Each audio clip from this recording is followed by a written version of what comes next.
नमस्कार, मैं हूं संजय शर्मा। आप देख रहे हैं 4PM गुजरात।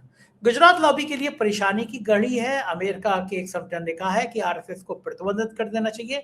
मुझे नहीं पता कि ट्रंप साहब की यह बात मोदी जी तक पहुंची या नहीं पहुंची, लेकिन दैनिक भास्कर के राजनीतिक संपादक केपी मलिक तक पहुंच गई। उन्होंने मुझसे विस्तार से बातचीत की। उन्होंने कहा है कि जिस तरह से भारतीय जनता पार्टी की राजनीति चल रही है वो कहाँ जाएगी किसी को पता नहीं। ज्ञानेश कुमार गजब इंसान है, आदमी के खिलाफ अविश्वास प्रस्ताव आया लेकिन वो बड़ी बड़ी घोषणा कर रहे हैं। रोचक बातचीत है। सीधा चलता हूं आपको लेके केपी मलिक जी के पास। रिक्वेस्ट है, एक नया चैनल जस्ट संजय ये ब्लॉगिंग का शुरू किया है, बराबर में लोगो देख रहे हैं।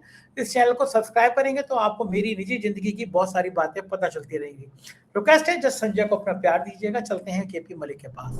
4PM न्यूज नेटवर्क में बहुत बहुत स्वागत है आपका केपी मलिक साहब। धन्यवाद संजय जी। एक चीज मेरे दिमाग में बड़ा उलझ रही है, आप भी सुलझा सकते हैं क्योंकि आपको आरएसएस की हर छोटी बड़ी गतिविधि की जानकारी रहती है।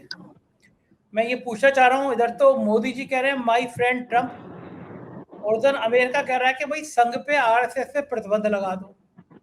अमेरिका कौन होता है कहने वाला कि संघ पे प्रतिबंध लगा दो? हम तो ये नहीं कह रहे भैया कि जो एपिस्टीन की फाइल है उसके बाद ट्रम्प को इस्तीफा दे देना चाहिए, क्योंकि इतना नरवक्षी आदमी जो छोटी छोटी बच्चियों का यौन शोषण करता है वो अपने बच्चे पद पर कैसा है। हम तो नहीं कह रहे कि मोदी जी भी, आप भी कहिए कि ऐसे इंसान को आपने माय फ्रेंड ट्रम्प कहा, आपको अपने ऊपर थोड़ी शर्म आई होगी कि आपके नेटवर्क पे पता नहीं था कि ये आदमी ऐसा राक्षस का है कि छोटी छोटी बच्चियों को यौन शोषण कर रहा है। लेकिन अब अमेरिका कह रहा है कि आरएसएस पे प्रतिबंध लगा देना चाहिए।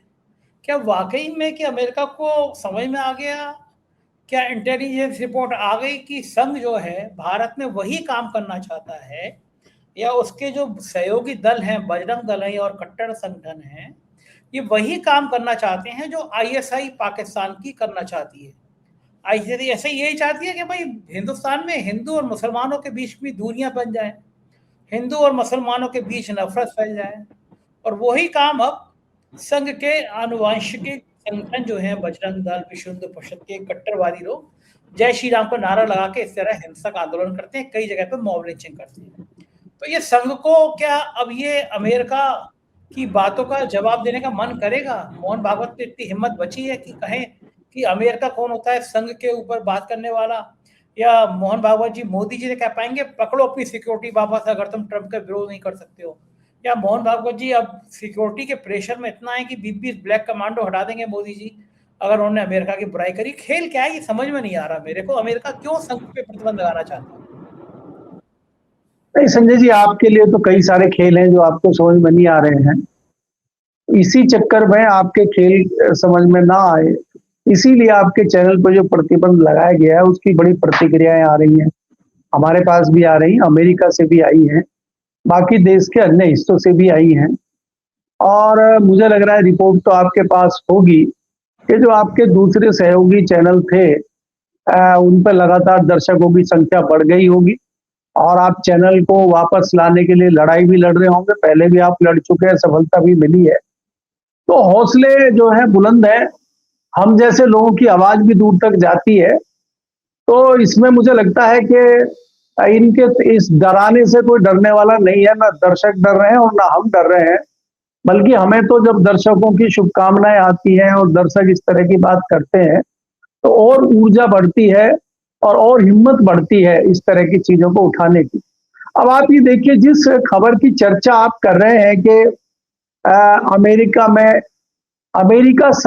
एक सरकारी संस्था है, United state commission of international religion freedom, उसने ये सरकार को कहा है कि आरएसएस पे तत्काल जो है बैन लगाया जाए। उसकी जो संपत्ति है, आरएसएस की संपत्ति अगर कोई अमेरिका में तत्काल जब्त की जाए, यहां तक कहा है।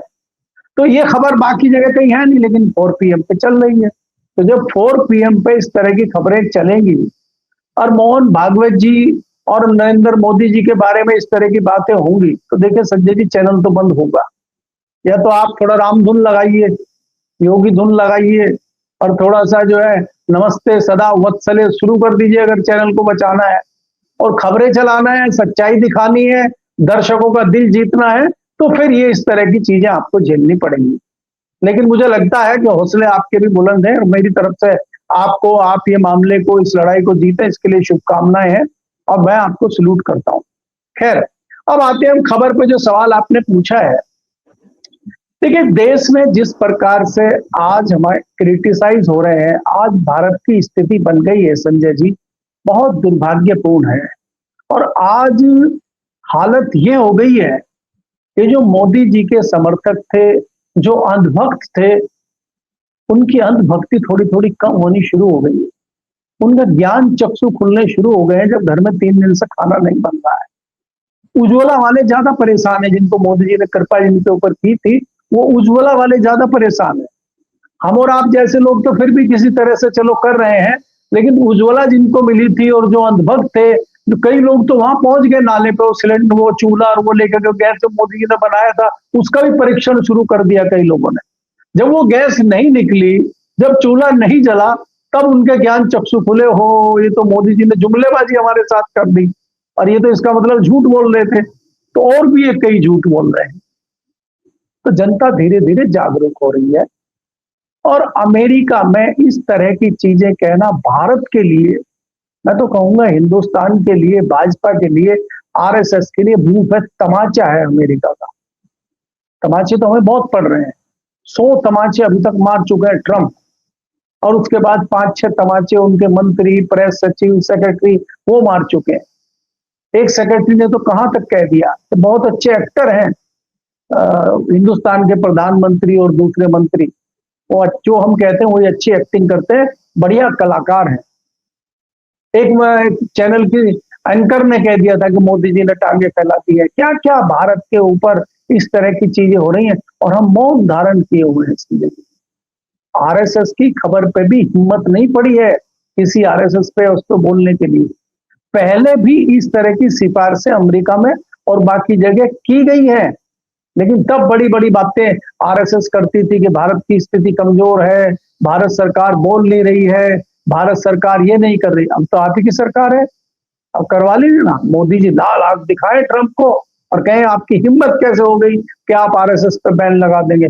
आरएसएस तो हमारी भी माता है, इस पे आप कैसे बैन लगा सकते हैं? तो लाल आंख कहीं हो तो खुले। तो इसलिए मेरा कहने का मतलब यह है कि इस तरह की चीजें यहां नहीं हो रही हैं। नैतिकता और बेशर्मी इतनी बढ़ चुकी है कि आप कुछ भी कहते रहिए। आपने देखा 1 हफ्ता पहले सदन में नहीं आए थे और 1 हफ्ता और बीत गया, सदन में प्रधानमंत्री जी नहीं आए। प्रधानमंत्री जी भागे भागे फिरले, बिरला जी किसी तरह घुस गए अंदर और देखिए युद्ध आया। युद्ध से उनको फायदा हुआ कि ज्यादा उनके जो है चर्चा ही नहीं हुई उनके अविश्वास प्रस्ताव पे।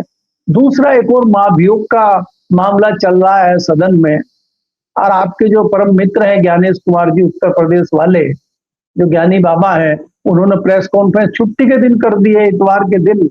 उनसे इंतजार कल तक का भी नहीं हुआ कि भैया सोमवार को सुबह सुबह कर दे। आज संडे के दिन प्रेस कॉन्फ्रेंस कर दी है, देखिए। और आप विडंबना देखिए कि उनके दोनों तरफ 2 उनके सहयोगी बैठे हुए हैं, उनको भी माइक पे नहीं आने दिया, खुद ही ज्ञान बांट रहे हैं। नैतिकता, सिद्धांत, वो कोई उनके पीछे कुछ नहीं है। जब आपके खिलाफ इस तरह की चर्चा देश की संसद में चल रही है, जो आपके ऊपर आचार संहिता लगा सकती है, आप बैठ के वहां पे आचार संहिता राज्यों पे लगा रहे हैं। आपने 5 राज्यों पे आचार संहिता लगा दी, पहले अपनी आचार संहिता तो देख लेते। तो यहाँ तो बेशर्मी जो है बहुत ऊपर तक चली गई है। और इसमें तो मैं कम से कम यहाँ तो वही अच्छे हो गए ओम बिरला जी। ओम बिरला जी के ऊपर जितने दिन आरोप चले, जितने दिन उनके ऊपर बात हुई, वो बेचारे कम से कम सदन में तो नहीं आए। उन्होंने तो हमारे दोस्त को उनको जगदम्बिका पाल जी को बड़ा अच्छा मौका दिया और जगदम्बिका पाल जी ने बहुत अच्छी भूमिका निभाई। हालांकि एक बार तो खतरा हो गया था, ओम बिरला जी को डर गए थे कि कहीं ऐसा ना मेरी ना कुर्सी छिन जाए, कि ये तो बहुत अच्छा आदमी मिल गया। ओम बिरला जी थोड़ा हल्का कर रहे थे मामला, इन्होंने तो मीटर पूरा खींच दिया। तो मुझे लग रहा है इसी डर की वजह से ज्ञानेश कुमार जी ने अपने सहयोगी के हाथ में कमान नहीं दी कि कहीं कुछ अच्छा इन्होंने कर दिया और वास्तव में इनमें ये कुर्सी चली जाए। जाने वाली तो है, लेकिन वो एक्सटेंशन सोच रहे हैं कि यहाँ से अड्डे कहीं और मिल जाए, कहीं और कुछ राग दरबारी मिल जाए। इस चक्कर में वो पूरा अभी भी जो है अपना सहयोग सरकार को देते हुए दिखाई दे रहे हैं। और भारतीय जनता पार्टी की जो ताल है उस पर नृत्य करते हुए दिखाई दे रहे हैं संजय जी। मलिक साहब, ये बात तो ठीक कह रहे हैं आप, लेकिन दूसरी बात एक और उत्तर प्रदेश में घट रही है। उत्तर प्रदेश में योगी आदित्यनाथ दिल्ली की बैटिंग सजाने में लगे रहते हैं कि दिल्ली निबट जाए, और दिल्ली के लोग योगी आदित्यनाथ की सेटिंग सटाने में लगे रहते हैं कि ये निबट जाए। पंडित बिरादरी बड़ी भड़की हुई है, मतलब मेरी बिरादरी, ब्राह्मण बिरादरी को बड़ा लग रहा है कि इस बार जूता बहुत जोर जोर से पड़ रहे हैं। पहले हर बिरादरी का विधायकों का सम्मेलन हो गया, कोई आपत्ति नहीं, जैसी पंडितों ने करी सब विधक के बीजेपी के प्रदेश अध्यक्ष ने कह दिया स्वीकार नहीं किया जाएगा।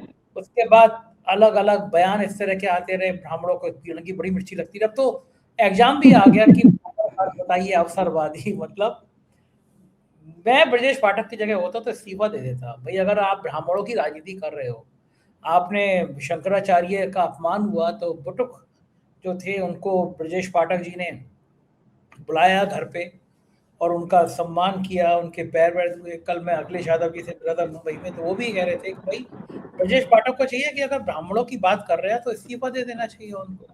और इस सरकार में तो ब्राह्मणों का जितना अपमान हो रहा है उतना कभी नहीं हुआ। अखिलेश जी ने कहा ये बात, कई जगह प्रेस में भी कहा उन्होंने ये बात कि कम से कम समाजवादी पार्टी सम्मान कर रही है। माता प्रसाद पांडे जी को देखो नेता बनाया है, और योगी जी भरे सदन में माता प्रसाद पांडे जी की पत्नी के लिए कह रहे हैं अपनी बुढ़िया को घुमा लो, कही ये भाषा मुख्यमंत्री की।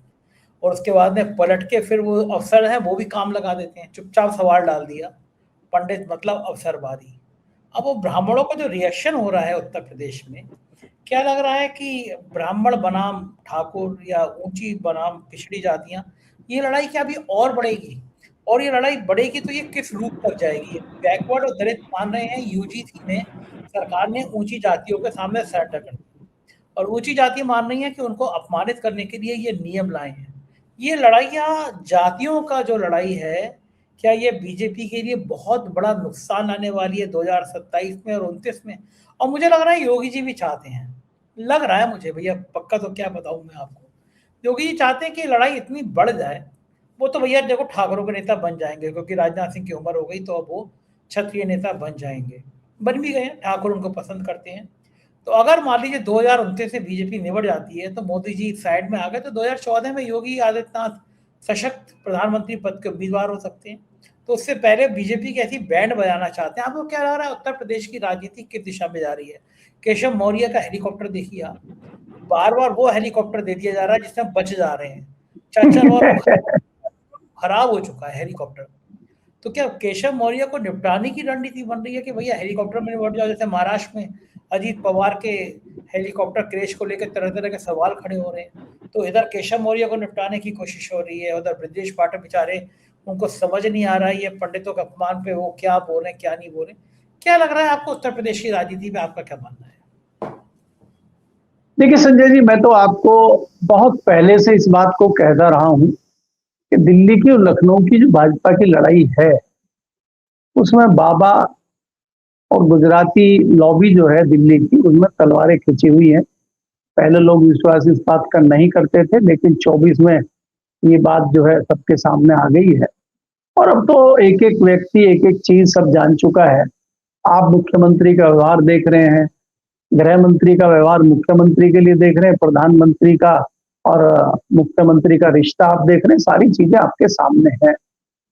जिस तरह से दिल्ली से गए हुए कुछ लोग या दिल्ली के इशारे पे काम करने वाले लोग उत्तर प्रदेश में हैं और उनका नाता जिस प्रकार से योगी जी से है, वो सारी चीजें देखते हुए ये लगता है कि चाहे वो संघ हो, चाहे वो भारतीय जनता पार्टी का योगी का खेमा हो, चाहे वो भारतीय जनता पार्टी का दिल्ली का खेमा हो, सब मान के चल रहे हैं कि बड़ा नुकसान भारतीय जनता पार्टी को उत्तर प्रदेश में होने जा रहा है। उसके तमाम कारण हैं। आपका जो फॉर्मूला था बटोगे कि कटोगे, वो तो आपस में ही चल गया। वो तो ठाकुर बनाम ब्राह्मण हो गया। मुसलमान साइड पर बैठे हुए हैं, पीडीए के जो दूसरे सदस्य हैं मायावती वाले वो बैठे हुए हैं। अब इससे बड़ा काम क्या होगा कि राहुल गांधी मांग कर रहे हैं कि डॉक्टर अंबेडकर को भारत रत्न दिया जाए।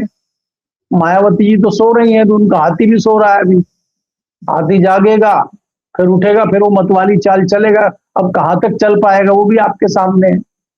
लेकिन ये सारी चीजें देखते हुए मुझे जो आपदा भारतीय जनता पार्टी के ऊपर आई हुई है, इस आपदा में अवसर सीधे सीधे समाजवादी पार्टी को मिलते हुए दिख रहा है, क्योंकि दूसरा कोई बड़ा राजनीतिक दल भारतीय जनता पार्टी के सामने उत्तर प्रदेश में मुझे दिखाई नहीं देता, और उसका परिणाम आपने लोकसभा में देखा है। तो लोकसभा के परिणाम से भी भयंकर परिणाम हो सकता है विधानसभा चुनाव में आ जाए, क्योंकि ये तो 2 साल बाद या 2.5 साल बाद चुनाव हो रहा है। अब तो परिस्थितियां और ज्यादा बिगड़ गई हैं। तब तो ये बटोगे कटोगे वाला मामला भी नहीं था आपका, ठाकुर समाज वाला और ब्राह्मण वाला। देखिए, ब्राह्मण समाज में पहले भी आपके चैनल पर बाकी जगह भी कहा है कि ब्राह्मण समाज का वोट इतना नहीं है, वोट फीसद उसका बहुत ज्यादा नहीं है, लेकिन वो जो परसेप्शन बनाता है उसकी आवाज दूर तक जाती है और उसका मामला बड़ा बनता है। तो वो परसेप्शन धीरे धीरे उत्तर प्रदेश में बन रहा है, और जो स्वर्ण जातियां हैं, वो ब्राह्मण ही नहीं, चाहे वो व्यापारी हो चाहे वो दूसरे लोग हो, उसमें एक ऐसा परसेप्शन बनता जा रहा है कि ये सरकार ब्राह्मणों के सनातन के ही खिलाफ हो गई है। शंकराचार्य जी एक यात्रा निकालते हैं, शंकराचार्य जी लखनऊ तक पहुंच जाते हैं और सरकार की कान पे जू नहीं रेंगता है, तो सरकार कितनी मद में है। क्या वास्तव में कोई शंकराचार्य जी का अपना निजी स्वार्थ था? वो तो आप ही की बात कर रहे थे, वो तो आप ही के मुद्दे की बात कर रहे थे, गौ रक्षा की बात कर रहे थे, गौ माता को सम्मान की बात कर रहे थे, और आप उन्हीं की काट कर रहे हैं। आप उन्हीं के सामने तथाकथित और फर्जी साधुओं को लाके लाइन लगा दे रहे हैं, उनके सामने तरह तरह के आरोप लगा रहे हैं। तो इससे कहीं ना कहीं हिंदू समाज, सनातन समाज भी आहत है, और खासकर जो इसका झंडा बरदार ब्राह्मण समाज है, उसमें बड़ी तादाद में लोग योगी जी से नाराज हैं। और योगी जी से नाराज होने का मतलब भारतीय जनता पार्टी से नाराज हैं। अब वो ब्राह्मण कहाँ जाएंगे? क्या गठबंधन में जो कांग्रेस और समाजवादी पार्टी मिलकर चुनाव लड़ेगी, क्या कांग्रेस के चक्कर में ब्राह्मण समाज गठबंधन पे जाएगा? क्या भारतीय जनता पार्टी से अगर नाराजगी रही तो चला जाएगा? ऐसा तो है नहीं कि पहली बार गया, वो पहले भी गया है, लोकसभा के चुनाव में भी गया है, अभी भी जा सकता है। तो ये सारी चीजें मुझे लगती है कि भारतीय जनता पार्टी के ताबूत में आखिरी कील साबित हो सकती है अगले साल। दूसरा, अगर आप देखें, इस बात से भली भांति चिंतित संघ भी है, और संघ जिस प्रकार से शहरों में सहयोगी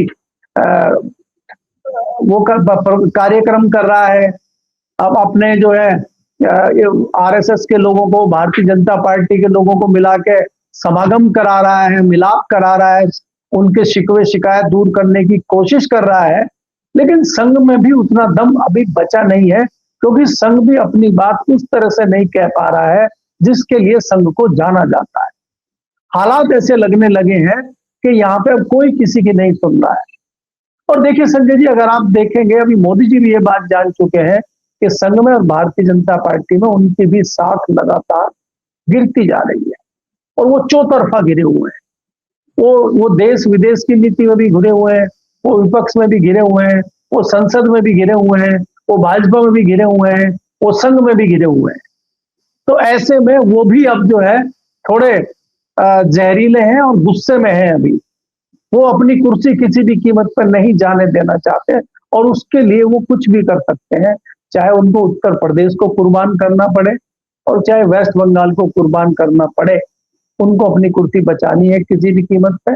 और आप देखेंगे ऐसे में भारतीय जनता पार्टी का बड़ा नुकसान होगा, लेकिन मोदी जी को और केंद्र का जो शीर्ष नेतृत्व है उसको इस बात की कोई चिंता नहीं है, और चिंता योगी जी को भी नहीं है। जैसा आपने कहा कि योगी जी को चिंता नहीं है, योगी जी भी चाहते हैं कि एक झटका लगना चाहिए, ताकि हम शक्ति इकट्ठी करके 2029 या उसके बाद जो जोशो खरोश से चुनाव लड़ सके, जोशो खरोश से आगे बढ़ सके। शायद ये सोच के योगी जी भी बैकफुट पे जाना चाहते हैं, ऐसा मुझे लग रहा है जी। ठीक बात है। उत्तर प्रदेश की राजनीति का बिल्कुल सही खाका आपने खींच दिया। बात करते हैं ईरान की। ईरान ने अमेरिका और इजराइल का वो हाल कर दिया जो चचा ट्रंप ने सोचा नहीं था। चचा ट्रंप बचना चाह रहे हैं और ईरान दौड़ा रहा है। ये बिल्कुल वही जंबो जेट की तरह है कि भाग पहलवान, अब कितना भागेगा। किसी तरह अमेरिका चाह रहा है युद्ध खत्म हो जाए, ईरान कह रहा है नहीं बेटा, शुभ ने शुरू किया था, खत्म हम करेंगे। खाड़ी के मिडिल ईस्ट के देश बड़ा परेशान है कि अमेरिका के चक्कर में उनकी लंका लग गई। आपको क्या लग रहा है भारत ने गलती करी ईरान का साथ ना देके अब गिड़गिड़ा रहे हैं कि हमें अपने जहाज आने दो? एलपीजी की जो हालत हो रही है पूरे देश में, हाहाकार मच गया है। लोग याद कर रहे हैं पहले नोटबंदी के टाइम में लाइन लगी थी और अब गैस के टाइम में लाइन लग गई है। मोदी जी लाइन खत्म करेंगे ही नहीं जिंदगी में। कुछ दिनों बाद शव ग्रहों पे भी लाइन लगेगी भैया। लोग जो हिसाब से परेशान हो रहे हैं, लाइन में खड़े खड़े मर जा रहे हैं। बताइए क्या स्थिति हो गई है? क्या लग रहा है आपको ईरान युद्ध बीजेपी की, मोदी सरकार की एक बहुत बड़ी विफलता भी है इसमें कि हम लोग फैसला ही नहीं कर पाए हमें करना क्या है? देखिए संजय जी, अगर आप ईरान की बात करते हैं तो अमेरिका और इजराइल ने ईरान को बहुत हल्के में लिया था और अमेरिका ने सोचा कि इसको भी हम वेनेजुएला की तरह हैंडल कर लेंगे और वेनेजुएला मान बैठे थे ईरान को। लेकिन ईरान को इस बात का आभास था, ईरान के ऊपर इस तरह की हरकतें ये पहले भी कर चुके हैं। आपको याद होगा 1 साल पहले भी उनके साथ जिस प्रकार से युद्ध हुआ था और बीच में बात हुई थी कि युद्ध रुक गया और एकाएक इन्होंने फिर हमला कर दिया था। आज भी जो बातचीत हुई है उसमें भी ईरान के विदेश मंत्री ने कहा है कि हम युद्ध रोकने की बात तभी करेंगे जब हमें इस बात की गारंटी होगी कि ये दोनों देश हमारे ऊपर कोई हमला नहीं करेंगे और हमारा जो नुकसान है उसकी भरपाई करेंगे। और इतनी हिम्मत अभी अमेरिका में आ नहीं रही है कुछ बोले कुछ करे। बैकफुट पे दोनों चले गए, हालत दोनों की बहुत ज्यादा खराब है। दूसरी बात अगर आप देखेंगे कि बहुत बड़ा दाव ईरान लगातार खेल रहा है और उसने वहां हमले किए जो मुस्लिम देश अमेरिका के दोस्त थे। अमेरिका ने उनको गारंटी दी थी सुरक्षा की, वहीं ईरान ने हमले किए और उनकी कमर तोड़ने के लिए ईरान ने कई सारे सिटी बैंक हो, अमेरिका बैंक हो, दूसरे बैंक हो, माइक्रोसॉफ्ट हो, उसमें दुबई में, सऊदी अरेबिया में और खाड़ी के अन्य देशों में भी हमले किए हैं। उससे अमेरिका बहुत घबराहट और बौखलाहट में है। दूसरी जो सबसे बड़ी चीज हुई है, ईरान ने ताजा फैसला जो किया है कि अब हमें किसी से कोई विरोध नहीं है। जो अमेरिका और इजराइल के सहयोगी देश नहीं है उन देशों को छोड़ के कोई भी जल डमरू मध्य से अपना शिप ले जा सकता है, लेकिन कंडीशन एक ही है कि चाइनीज मुद्रा जो है युआन, उसी में आपको पेमेंट करना पड़ेगा। इसका मतलब है कि चाइना पीछे खड़ा हो गया है और चाइना ही ईरान की मदद कर रहा है, ये घोषित हो गया है। और अगर ये कुछ महीने चल जाता है मामला तो अमेरिका के डॉलर का स्वाहा हो जाएगा और उसकी अर्थी निकल जाएगी डॉलर की और युआन जो है खड़ा हो जाएगा और अमेरिका की कमर टूट जाएगी। इससे ज्यादा घबराहट अमेरिका में है और ये चाइना कर रहा है और आगे कर सकता है। इसी बात से थोड़ी सी घबराहट रूस को भी हुई है। रूस भी चाहता है कि मामला जल्दी से जल्दी निपटे। आपने देखा होगा कल पुतिन का बयान भी इसको लेके आया था। तो मामला अब इतना गंभीर हो चुका है कि जहां उनको लगता था कि ईरान अकेला खड़ा हुआ है, अब उनको समझ में आ गया कि चाइना इसके पीछे खड़ा हुआ है और चाइना को इतने आराम से जीतना उनके बस का नहीं है। अब आप भारत की अगर बात करते हैं, भारत की स्थिति बहुत खराब इस युद्ध में हुई है, बहुत बेइज्जती भी हुई है और बहुत हमारी साख भी गिरी है। जिस प्रकार से सबसे बड़ी घटना ये हुई कि हमारे यहाँ पे जो प्रशिक्षण लेने या अपना कोई प्रदर्शन करने एक इनका पोत आया हुआ था और उसमें लगभग 100 लोगों की मौत हुई है, 79 लोगों की मौत हुई है, वो बड़ा दुर्भाग्यपूर्ण भारत के लिए रहा। भारत बहुत अच्छी भूमिका संजय जी यहाँ निभा सकता था। भारत अपने आप को ऊंचाई पर ले जा सकता था। भारत एक ऐसा देश था जो इजराइल, अमेरिका और ईरान के बीच में मध्यस्थता कर सकता था, क्योंकि ईरान से हमारे अच्छे ताल्लुकात रहे, अच्छे रिश्ते रहे और हम यहाँ पे एक बड़ा पद पा सकते थे और दोनों तरफ से वास्तव में युद्ध हम बंद करा सकते थे।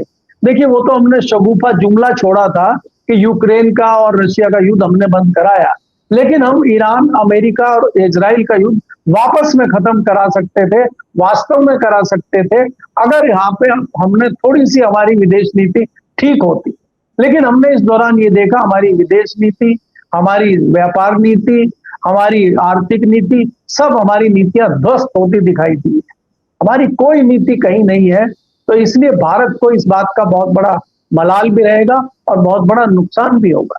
और संजय जी अंत में मैं ये कहना चाहता हूं आपको कि युद्ध अभी समाप्त नहीं हुआ है और युद्ध अगर समाप्त होता भी है तो भारत को संभलने के लिए महीनों का टाइम लगेगा। और उन महीनों में आपको पेट्रोल की कीमतें, डीजल की कीमतें भी आसमान छुएंगी, गैस की कीमतें भी आसमान छुएंगी। और जब ये डीजल की, पेट्रोल की कीमत ज्यादा होगी तो उससे दूसरी जो चीजें हैं उनकी कीमत ऑटोमेटिकली बढ़ जाएगी। यानी कि आपको तैयार रहना होगा चौतरफा महंगाई में जीने के लिए, और 4 गुनी महंगाई तक भारत में बढ़ेगी। मुझे ऐसा अंदाजा इस बात से है कि भारत को बड़ा आर्थिक नुकसान होने जा रहा है। जी बहुत बहुत शुक्रिया मलिक साहब, आपने मुझसे इतनी सारी बातें की, राजनीति समझाई, धन्यवाद। ये थे केपी मलिक जी, पूरी बातचीत आपने सुनी, कैसी लगी बातचीत? क्योंकि ये नए सिरे की बातचीत है, राजनीति के संबंधों में बात है, भारतीय जनता पार्टी की अंदर की बात है। कैसी लगी बताइएगा जरूर। शुक्रिया, थैंक यू।